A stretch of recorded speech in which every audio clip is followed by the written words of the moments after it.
Okay, we're gonna do another one of these handheld videos so that I can show you some stuff. First of all, I liked the idea of naming the Zettlekasten, so I've named mine Sherlock. It is the most logical choice. Sherlock Holmes is my favorite fictional character, so it only makes sense that my Zettlekasten be named Sherlock. And as you can see, I have a little bit of stuff in here. So a couple things I want to talk about. First of all, the funny thing about these cards is you get one of these. A, B, C, D, E, F, G, H, I, J, K, L, M, and then MC. Now obviously these are intended to alphabetize people's names. So people with names like McCollum or McKay. But I just think it's strange. Are there really that many MCs that it deserves its own separate category away from M? And what about the MACs? I don't know. It's strange. So I pulled those out and I used these as placeholders. And all these cards here, these are blank, just so you guys don't think I've filled out that many cards. And I haven't really added a ton in here because, to be honest, I'm still reading the book and all of my notes are still on my bib card. So I haven't got to the time where I'm going to be making cards. And in fact, I think I'm going to try out when I finish a book to let the bib cards sit for a week or two before I go to make these, so that I only make the cards that are really, really valuable, that stick in my mind. I have made my index inserts and I have done a few. Let's see, which ones have I done? I don't really remember. It's actually hard to use your fingers like this when you're looking through the camera. There we go. So, for example, fish oil, card 2.1. So that's the first thing I should talk about, is how I'm numbering my cards. I am using, that's an index. That's not what I wanted. There we go. I'm using dots. Focus.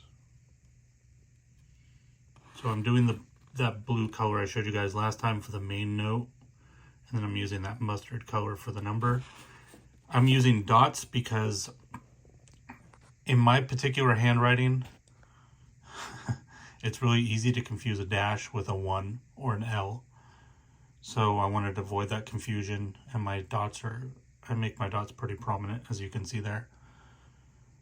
And the number before the dot is going to be the section, and then afterwards I'm just going to do the alternating alphanumeric, like 1A, 1A, 1.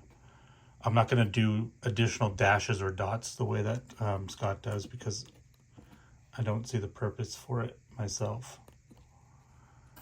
I have 3 categories so far. We have Zettlekasten. I want to put everything that I'm finding valuable for the system into there. I have one on physical health, as I'm learning a lot about my physical health right now, so I thought that would be good for me to start building a Zettlekasten section for that.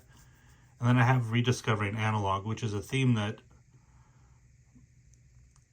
building this box encapsulates a lot of other things, like I showed you in a video before, using an analog calendar, so forth. I'm pulling myself more and more away from the digital world, and in doing so I'm learning things that I'm drawn to reading things about that subject. So I created a category for that. And my categories are going to be like this. They're going to be self-emergent. So as I create my cards, I'm going to look at what's on them and try to fit them in what I have already. And if it doesn't fit in what I have already in some reasonable way, then I will create a new category in which it will fit. And that's the way I'm going to go forward. That seems the most reasonable to me. And since this is supposed to be a partner, another version of my own mind, a conversation partner, as we say, then it should work in the way that I think is logical. So that's another thing I'm doing. there anything else? No. I don't have anything in the bib cards yet because I'm still reading the first book. So let's check this. Wrote down some notes, make sure I talked about stuff. Well, I covered it all. So we'll keep this one short. This is my status so far. Sherlock in the mint green.